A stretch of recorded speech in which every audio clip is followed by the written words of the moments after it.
Avis vascular centre మన దేశంలోనే the best varicose vein hospital. Hi, welcome to my show. ఈరోజు నాతో చాలా చాలా స్పెషల్ గెస్ట్ ఉన్నారు. ఆయన ఎవరో కాదు, మీర్ గారు.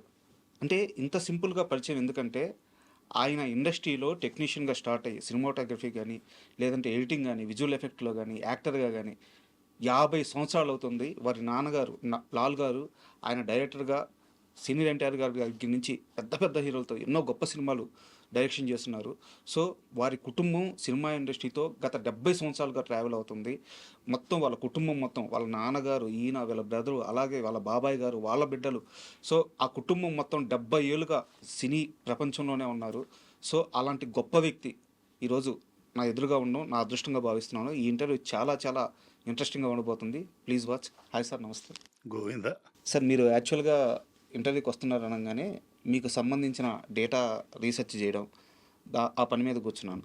అప్పుడే నాకు తెలిసింది, సార్, ఒక వ్యక్తికి తన జీవితకాలంలో యాక్టింగ్ కానీ, టెక్నీషియన్ కానీ 2 నందులు వచ్చినా 3 నందులు వచ్చినా అద్భుతం అంటారు. అలాంటిది మీ ఒక్కరికి 22 నంది అవార్డులు ఉన్నాయి.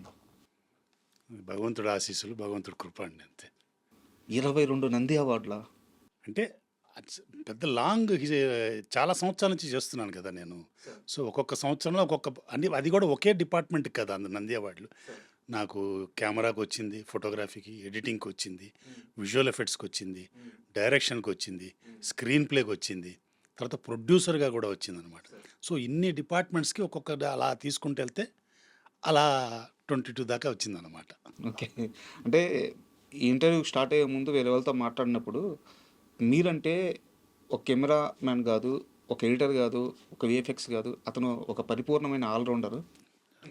చాలా జాగ్రత్తగా ఉంటారు ఇండస్ట్రీలో. అజాత శత్రువు అని చెప్తారు. నాకు తెలిసి ఎవరితో మీకు గొడవలు లేనట్టున్నాయి ఇండస్ట్రీలో. అంటే అది మా నాన్నగారు నాకు నేర్పించిన ఆ, నడక అనమాట. అలా ఉండాలి, ఇండస్ట్రీలో ఎలా ఉండాలి ఆయన. ఎందుకంటే వేలు పట్టుకుని నాకు ఇండస్ట్రీలో ఎలా ఉండాలి, ఎలా మసులుకోవాలి, ఎప్పుడు హెచ్చులకు పోకూడదు. మా ఈ ఫిలిం ఇండస్ట్రీలో, ఒక్క ఇండస్ట్రీలోనండి, any man can become anything overnight అనమాట. ఈ ఒక్క ఇండస్ట్రీలో. మిగతా చోట ఎక్కడైనా కూడా పడి అంటారు, అదే అడుగుల స్టెప్ బై స్టెప్గా పైకి రాగాలి. కానీ ఈ ఇండస్ట్రీలో ఇప్పుడు ఒక ప్రొడక్షన్ అసిస్టెంట్ అబ్బాయి రేపు పొద్దున్న ప్రొడ్యూసర్ అయిపోవచ్చు. సార్, ఒక జూనియర్ ఆర్టిస్ట్గా ఉన్న అతను సడన్గా హీరో అయిపోవచ్చు. అలాంటి ఫెసిలిటీ ఈ ఇండస్ట్రీలో ఉంది. కాబట్టి అందరికీ మర్యాద ఇస్తూ అందరితో గౌరవంగా ఉండాలని మా నాన్నగారు నేర్పించింది. అదే నాకు ఇన్ని సంవత్సరాలు.